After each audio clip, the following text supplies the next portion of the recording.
Hello everyone. नमस्कार मेरे प्यारे दोस्तों। तो आज हम बात करने वाले हैं मोटापा के बारे में। आइए, यह एक गंभीर समस्या है और इसी के विषय में आज हम लोग बात करने वाले। तो सबसे पहला सा हमारा क्वेश्चन है कि मोटापा आखिर होता क्या है, ओबेसिटी होता क्या है। आइए, मोटापा क्या है, व्हाट इज ओबेसिटी। तो मेरे भाई, मोटापा का मतलब है शरीर में अधिक मात्रा में चर्बी, फैट का जमा हो जाना जो आपकी सेहत पर नकारात्मक असर डालता है। यह सिर्फ दिखने से जुड़ा मुद्दा नहीं है, बल्कि यह एक मेडिकल कंडीशन है जो कई बीमारियों जैसे डायबिटीज हो गया, ब्लड प्रेशर हो गया, हार्ट डिजीज हो गया, जोड़ों के दर्द हो गए और अन्य स्वास्थ्य समस्याओं का कारण बन सकता है। अब मोटापा यार कैसे तय होता है? क्या हम एक फित्ता लेकर के इंची टेप से नाप ले और बोले कि आप मोटे हो, आप पतले हो? नहीं, हर चीज का एक तय मानक है, एक पैमाना है और उसी के बेसिस पे मोटापा भी तय होता है। तो आइए इस बात को समझते हैं, कैसे तय होता है मोटापा। आम तौर पर इसे बॉडी मास इंडेक्स बीएमआई कहा जाता है। ठीक है, बीएमआई अगर आपका 25 से लेकर के 29 बुनका 9 है तो आप ओवरवेट कहलाएंगे, और अगर आपका बीएमआई बॉडी मास इंडेक्स 30 या उससे ज्यादा है तो आप ओबेसिटी कहलाएंगे। बीएमआई कैसे मापा जाता है? तो आपका जितना भी वजन केजी में है उसको हम क्या करते हैं, डिवाइड कर देते हैं आपका जो हाइट है मीटर में उसके स्क्वायर से, तो पता चल जाता है आपका बीएमआई बॉडी मास इंडेक्स। और समझिए, अगर हम आपको सिंपल भाषा में समझाना चाहें, एकदम साधारण से भाषा में, तो जब हमारी दिन भर की कैलोरी इनटेक जो हम भोजन करते हैं वह हमारे जरूरत से ज्यादा हो जाती है और हम उसे खर्च नहीं कर पाते, कम फिजिकल एक्टिविटी या सेडेंट्री लाइफ स्टाइल के कारण, तब एक्स्ट्रा एनर्जी जो होते हैं फैट के रूप में जमा हो जाती है और यही मोटापा का मुख्य कारण है। सिंपल भाषा में समझें तो किसी गाड़ी में 1 लीटर पेट्रोल की जरूरत है 50 किलोमीटर जाने के लिए, और 3-4 लीटर पेट्रोल डाल दोगे और आपको जाना 50 किलोमीटर ही है, तो 2-3 लीटर तेल आपका एक्स्ट्रा गाड़ी में रिजर्व में बच जाएगा। उसी तरीके से जितना भोजन हमें प्रतिदिन जरूरत है अगर हम उससे ज्यादा खा लेते हैं, देन जो फैट है वो फैट के फॉर्म में वो भोजन जमा हो जाते हैं हमारे शरीर में और उसी को हम मोटापा बोलते हैं। अब मोटापे के कारण क्या क्या हो सकते हैं? कॉज ऑफ ओबेसिटी है ना। देखो, एक बच्चा है जो बर्गर लेकर के यहाँ पे आराम से बैठा हुआ है, एक हाथ में इसके छुरी है, एक हाथ में चम्मच है। फिलहाल आते हैं कारण पे। सबसे पहला सा कारण जो है वो गलत लाइफ स्टाइल और खान पान है। जरूरत से ज्यादा कैलोरी इनटेक कर लेना, जैसे कि फास्ट फूड खा लेना, कोल्ड ड्रिंक्स हो गया, मिठाई हो गया, ये सब कुछ खा लेना, बार बार खाना खाना, लेट नाइट्स में आप स्नैक्स खाते हो, हाईली प्रोसेस्ड और जंक फूड की आदत जो है, ये सब भी कारण है आपके मोटापा का। दूसरा क्या है? फिजिकल इनएक्टिविटी, शारीरिक गतिविधि की कमी। ज्यादातर समय बैठे रहना, जैसे टीवी के सामने, मोबाइल लेके कंप्यूटर के सामने, कोई डेली एक्सरसाइज हो गया या वॉक हो गया, ये सब कुछ ना करना भी मोटापे का एक कारण है।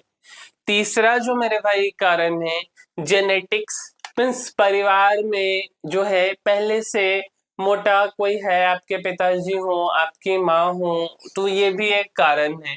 अगर माता पिता या परिवार में किसी को मोटापा है तो रिस्क बढ़ जाता है, लेकिन लाइफ स्टाइल ठीक रखने पर भी इसे काफी हद तक कंट्रोल किया जा सकता है। तो आपको ध्यान देना है कि क्या मोटापा आपके जीन में है, तो इसे भी बट कंट्रोल कर सकते। चौथा जो कारण है वो है हार्मोनल या मेडिकल इश्यूज। थायराइड की समस्या हो सकता है, थायराइडिज्म हो सकता है, पीसीओएस महिलाओं में देखा जाते हैं, कुछ दवाइयां जैसे स्टेरॉइड्स हो गया, एंटी डिप्रेसेंट्स हो गया, ये भी आपके वजन को बढ़ा सकती। पांचवा जो कारण है इमोशनल या साइकोलॉजिकल रीजंस भी हो सकता है, जैसे स्ट्रेस ईटिंग हो गया, डिप्रेशन या एंजाइटी में ज्यादा खाना आप खा लेते हैं, तो ये भी कारण है। अब इन सब के कारण हमारे स्वास्थ्य पे कुछ असर पड़ता, जिसे हम हेल्थ रिस्क बोलते हैं, हेल्थ रिस्क ऑफ ओबेसिटी। तो इसके बारे में समझते हैं कि जो मोटापा है उसके क्या नुकसान है। तो हेल्थ रिस्क ऑफ ओबेसिटी, सबसे पहला सा नुकसान कि डायबिटीज के आप पेशेंट हो सकते हैं, ब्लड प्रेशर, हार्ट डिजीज, ये सब समस्या आ सकती है। मोटापा जो है बेसिकली ये इंसुलिन रेजिस्टेंस बढ़ाता है, जिससे आपका टाइप 2 डायबिटीज का खतरा बढ़ जाता है। दूसरा, हाई ब्लड प्रेशर और कोलेस्ट्रॉल की समस्या बढ़कर दिल की बीमारियों जैसे हार्ट अटैक हो गया, स्ट्रोक का खतरा भी बढ़ाती है। ठीक है। दूसरा जो कारण है वह है ज्वाइंट पेन हो गया, अर्थराइटिस हो गया। ज्यादा वजन जो है बेसिकली शरीर के जोड़ों जैसे घुटना हो गया, कमर हो गया, इन सब पे दबाव डालते, जिससे दर्द और अर्थराइटिस की समस्या होती है। तीसरा जो कारण है फैटी लिवर का, शरीर में एक्सेस फैट लिवर में जमा होकर non alcoholic fatty liver disease जैसे NAFLD का कारण बनता है। चौथा जो है इनफर्टिलिटी एंड हार्मोनल इम्बैलेंस, महिलाओं में PCOS, इरेगुलर पीरियड्स, इनफर्टिलिटी जैसी दिक्कतें। अगर हम पुरुषों की बात करें तो उनमें भी फर्टिलिटी, टेस्टोस्टेरोन पे असर पड़ जाता है। पांचवा जो कारण है self esteem and mental health issues, कम आत्मविश्वास, डिप्रेशन, एनेक्जाइटी, सोशल विड्रॉल, है ना, तो ये सब कुछ है।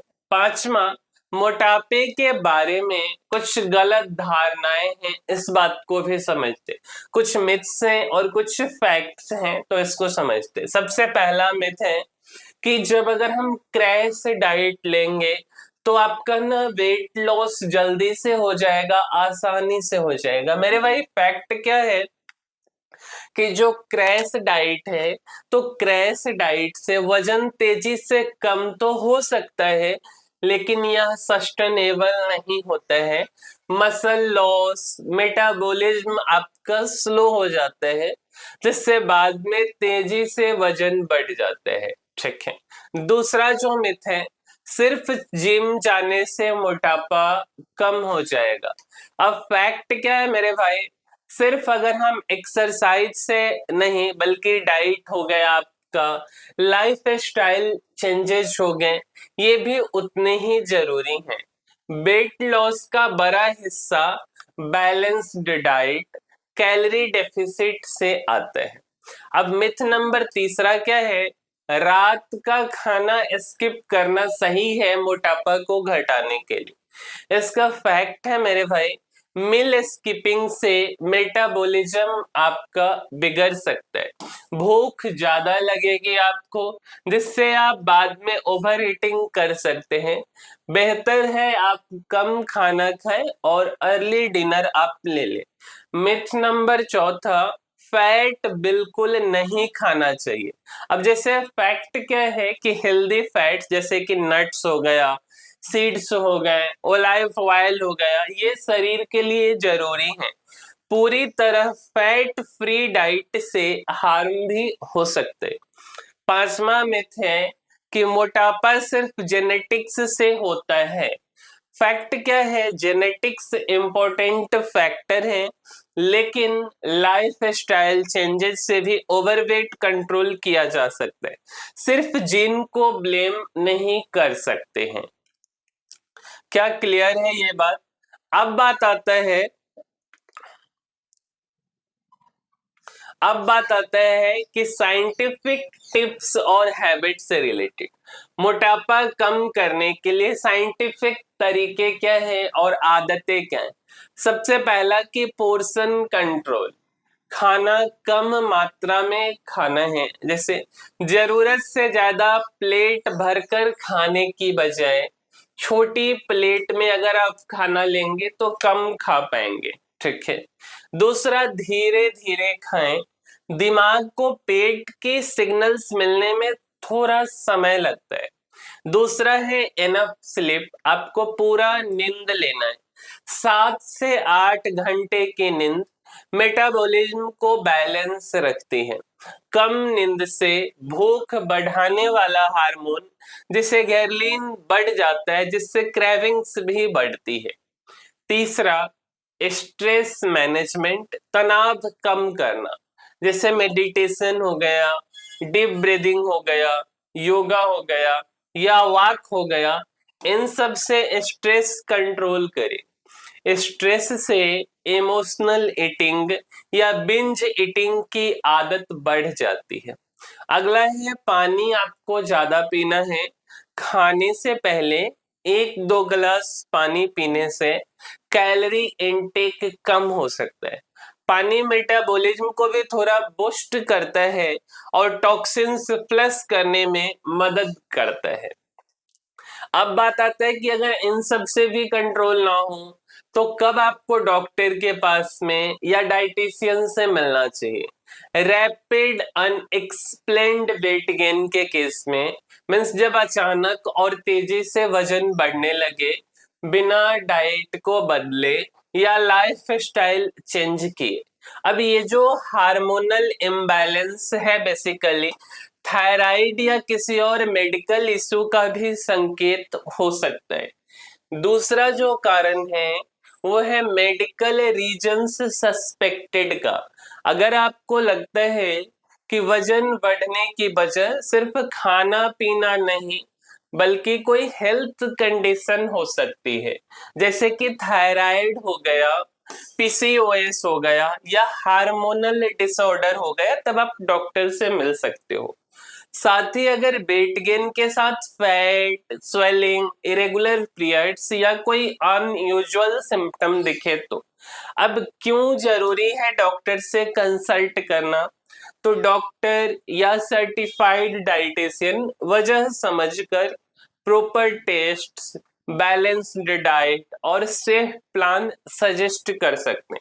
सेल्फ ट्रीटमेंट या सिर्फ इंटरनेट पर देखी हुई टिप्स से नुकसान भी हो सकता है। मेरे भाई यह एक जेन्युइन फैक्ट्स है मोटापा से रिलेटेड जो हमने आपको बताने का कोशिश किया। और अगर आपको हमारा वीडियो पसंद आया है, अगर हमारे वीडियो से आपको कुछ सीखने को मिला है मेरे भाई, तो इस चैनल को लाइक कीजिए, शेयर कीजिए और सब्सक्राइब कीजिए। इस वीडियो में इतना ही, मिलते हैं अगले वीडियो में, तब तक के लिए धन्यवाद।